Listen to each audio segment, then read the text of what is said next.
All right, welcome to Shading and Floating 101. What we're going to work on today first, we're going to work on shading. Make sure you have your clean water, some paint on your palette, and I'm using an angle brush. I like the angle brush. Many of you know that because I love being able to get into those corners.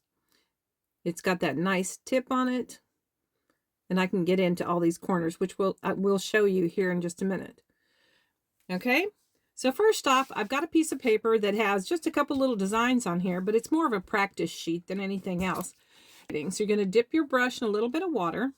You're going to get some of your darker paint on your paintbrush on the very tip end. If you're using an angle brush, you want to use that sharp, pointy end. And I'm just getting a little bit on there. As you can see, there's only that much on there. And then you're going to come over to your palette paper and you're going to walk it back and forth, blending that brush, blending that paint into your brush and making that line there. And then you're going to dip it in water again, put a little bit on the tip, come down below there and just do it again until you get the graduation of paint. You want the dark on the top and the graduating paint down, coming down towards the other end of your brush. Not on your brush, but on your paper. Okay? The other thing you want to watch is how much water you have on your brush. Now, I'm going to see if I can get this close so you can see. If I dip my paint in, or my brush in water and then on into the paint and go straight to my palette, I mean, I could even blend it out on paper a little bit. And it's going to do this. Do you see that heavy watermark that's on there? Sorry. You can see how it kind of bleeded out into that water. You don't want that. That's too much water on your brush. So you want to dip your brush in the water, back to the paint. I dab a little bit of that water out on my napkin over here. And then I blend it. And then I come back to this paper. And you can see the difference if I can keep it out of the shadow long enough. Do you see how it has more of that gradual blend rather than a water bleed all the way down or all the way out? That's what you want. Now, if you're doing, and we'll go over when we do our floating, when you're doing floating, you want to work with a little more water, and we'll go into that later. But for right now, I want you to just practice how much water you have on your brush, dipping it in your paint, and then practicing on your paper. Now, the other thing is, depending on the size of the area you're working in, if you put a teeny tiny bit of paint on your brush, like this, if you can see that, it might be too close. It's just on the very tip of that. You're going to have a smaller blending line. And for smaller surfaces, that works great. Now, if you're doing a large surface, like let's say big petals on a flower, you might want a little bit wider of an area. So I dip my brush in paint, and you can see there's a lot of paint on the tip of that brush. Now, I am going to mark some of that off when I blend, but when I go to my paper, you can see how much bigger of an area that's covering. So it depends on what you're painting as far as how much paint you want to put on your brush and the effect that you want. So if I were to go down here to this flower, so just practice that kind of back and forth, different styles, different sizes that you want to do. And let's say I don't know if you can see it, but see that flower I've drawn on there? I'm going to go over here and I am going to turn it upside down. And I'm going to paint one of these petals right here. I'm going to start at this tip. And then I'm going to work my way around. And do you see how flat my brush was when I did that? I went flat on that brush. And it blended that out almost to the other side. See that? I'm going to let that dry before I do the other side. Otherwise, it'll just smear and take it back off. I'm going to go over here and do this one. I'm flattening that brush out. You see that? I don't even have to dip it in water every time because I kind of started with a little more water. Then I can come to this side and come up that way.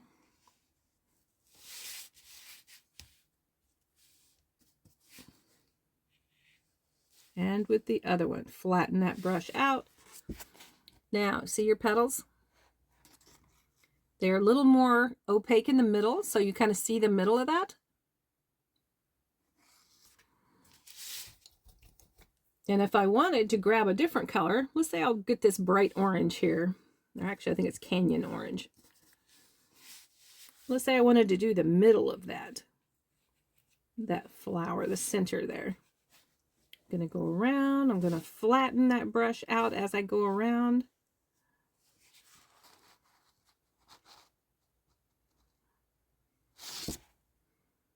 You see that? The light's hitting it kind of weird. And I think I'm going to go around the bottom of it.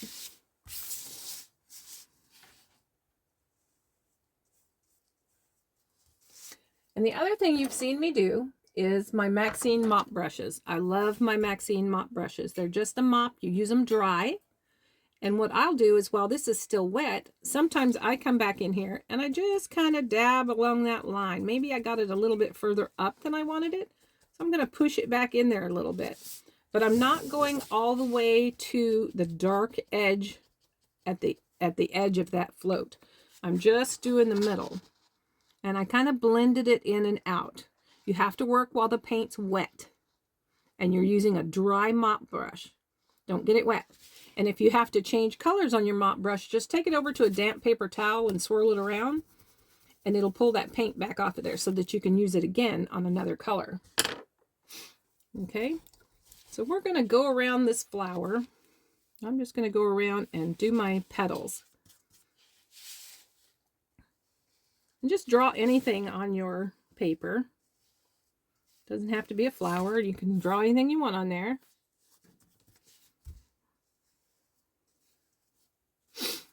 And just practice. You can practice on straight lines. You can practice on circles. You can practice on anything you want to practice on. I just happen to put a flower on here because I thought it'd be easy to show you what I'm doing.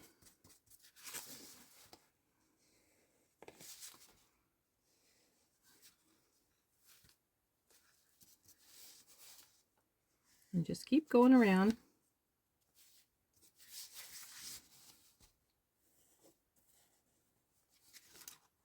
Okay, see, I've got my petals on my flower.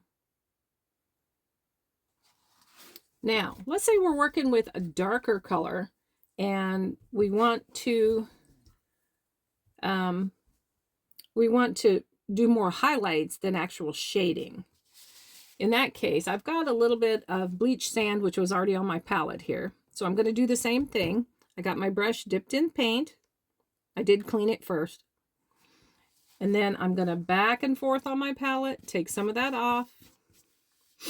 And remember, when you're working with a lighter color paint, use it very lightly because you can always add to it to make it darker, but you can't. It's so much harder to try to get it off and do a darker or, do a lighter float if you got it too dark.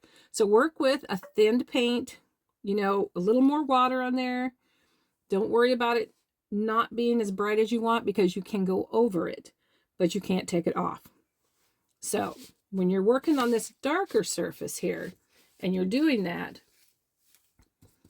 brush some of that paint off of there. Got some orange on there. And then I'm just going to go over here and I'm going to do the same thing. You're still just floating around with your shader brush. You're pushing down because you're pushing that paint out.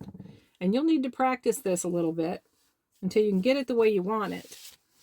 But it's basically the same thing. You're doing that pushing and pushing.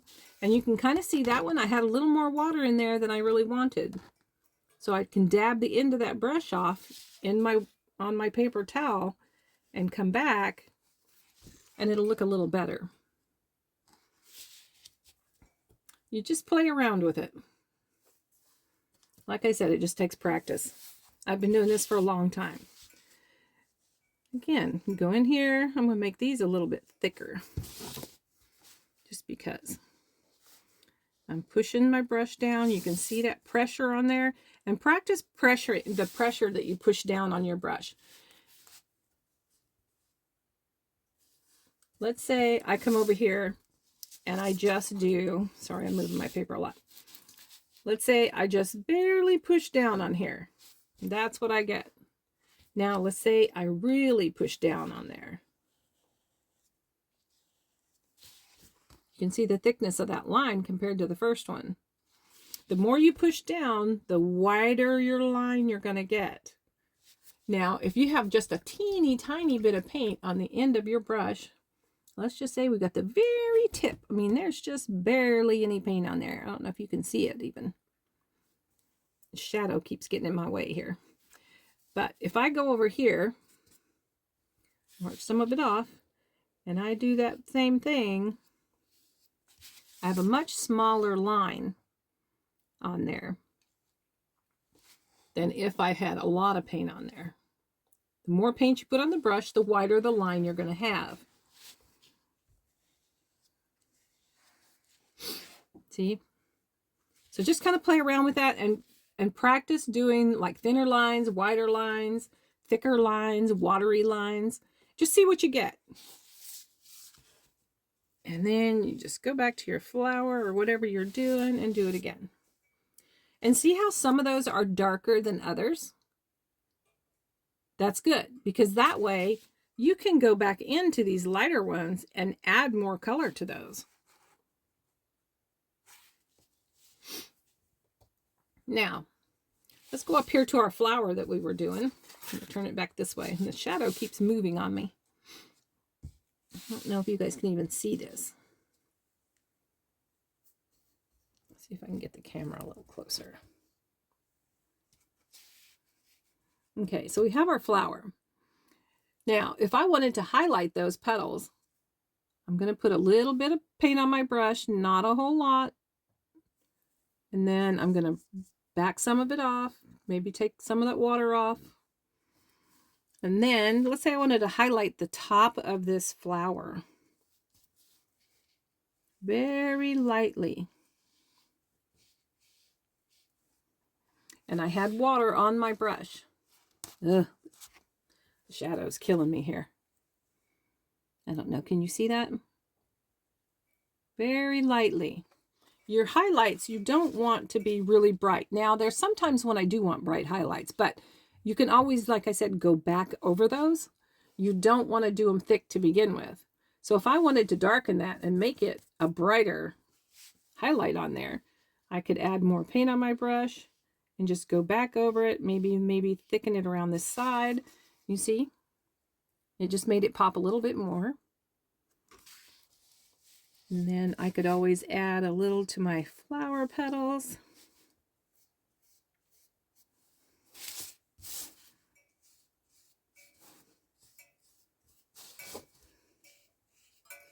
I'm not even having to put my brush back in my paint and water because I just want it to be really light.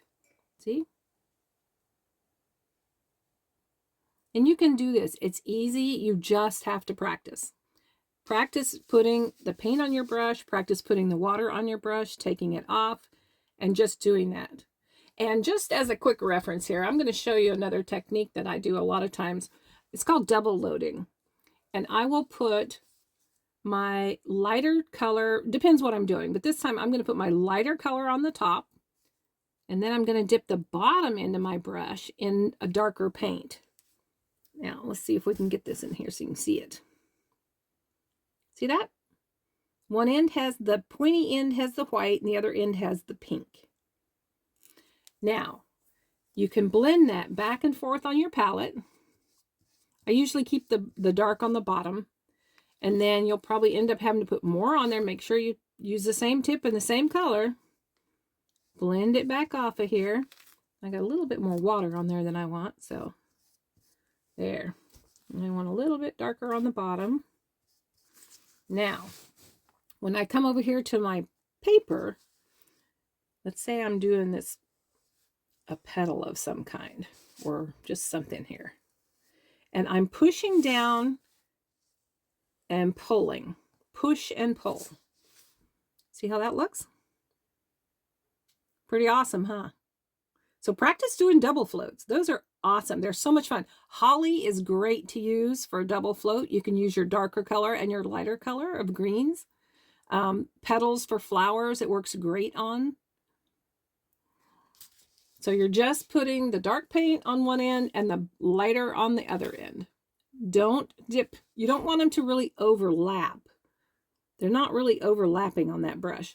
Now, when you blend, they are going to overlap a little bit, and they're going to meet in the middle. Those paint colors are going to join up and meet in the middle, and that's what you want, because you want that blend in the middle.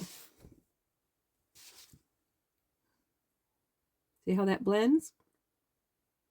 And in my art journal, I took all different kinds of colors, and I even triple loaded my brush on a couple of them. That was interesting. But I just played around with all different colors, and that way I could see what colors look good with each other. And that's another way to kind of play around with them too, is to double load your brush in different like complementary colors, like a dark blue and a light blue, or a light blue and a white, or however you want to do it. Just take some pages and just kind of play with your paint and see what you like together.